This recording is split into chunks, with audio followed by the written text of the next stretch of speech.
Yo, what's going on, guys? And today we're talking about Killian Hayes is supposedly on the block that his camp has let Detroit know that, hey guys, please trade me. I don't want to be here.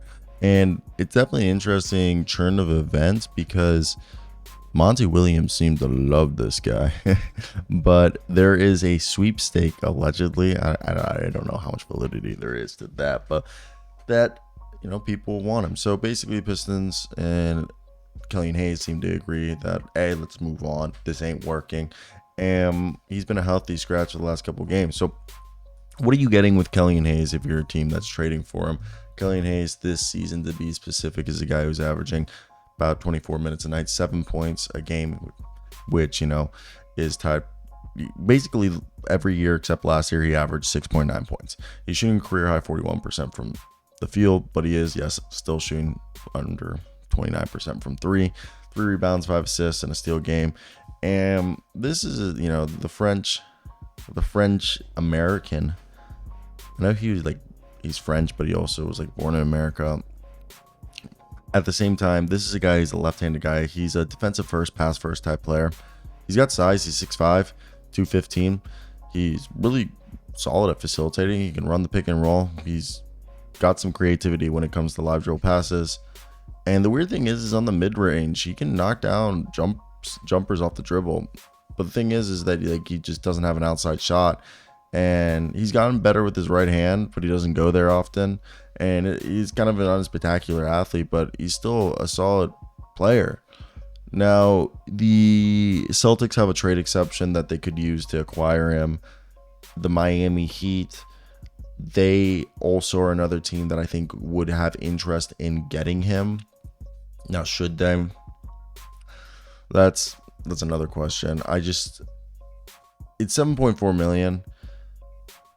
I think it's a good fit in theory, but I don't know at the end of the day, will it help the problems that the Heat have and what they would have to give up? Probably Jovic, and I think salary-wise, Jovic and Thomas Bryant might be able to get the deal done, but I don't know if that's enough. And then you guys start asking for picks, it becomes messy. The Knicks might have interest, but a Knicks deal, I don't think they're going to go. I would not give up Quinn Grimes for Killian Hayes, and I'm not trying to be disrespectful towards Killian Hayes, but that's more so that hey, let's use the assets that we have responsibly.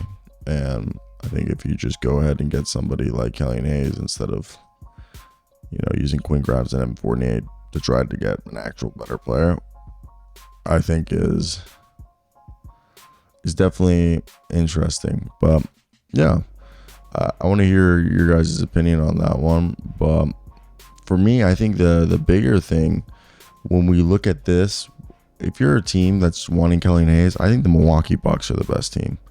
They need defense, and they could do this deal with Pat Connaughton and campaign. Really, they could do this deal if we look at it right now. I want to say the easiest way to get this deal done would be campaign and is there an easier way to package this? I'm pulling up the money right now. We're pulling up Fanspo.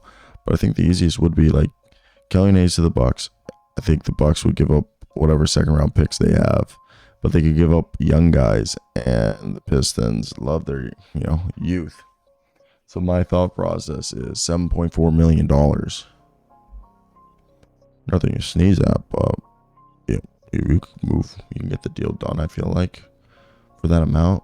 Also, I thought I took this visual off, but I don't hate Killian Hayes. I'm not one of those people who sits here and goes oh, Killian Hayes is awful or Killian Hayes isn't worth getting. No, I think there's a room for him in the league. I really do. But I think that you need a team that has a good point guard like Damian Lillard. So if we go over here, so I know campaign's on the market, so let's just do campaign. That's $2 million.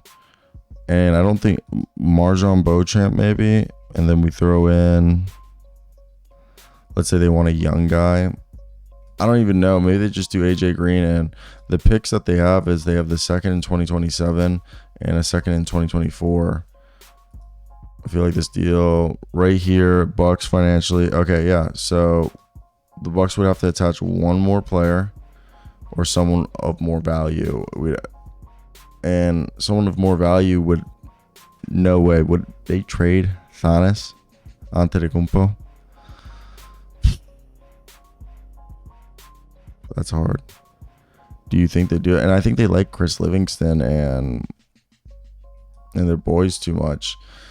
So what if Giannis is included in this deal? At the end of the day, no one wins this deal, allegedly. According to Fanspo, they're saying, they're like, yeah, by the way, you're not doing much with this one. But let me just show you guys what we have on the screen right here. And yeah, this is what it would look like if we want to. You guys probably see that already. Booyah. Interesting, right? That deal. Would you do it? Let me know. Bye.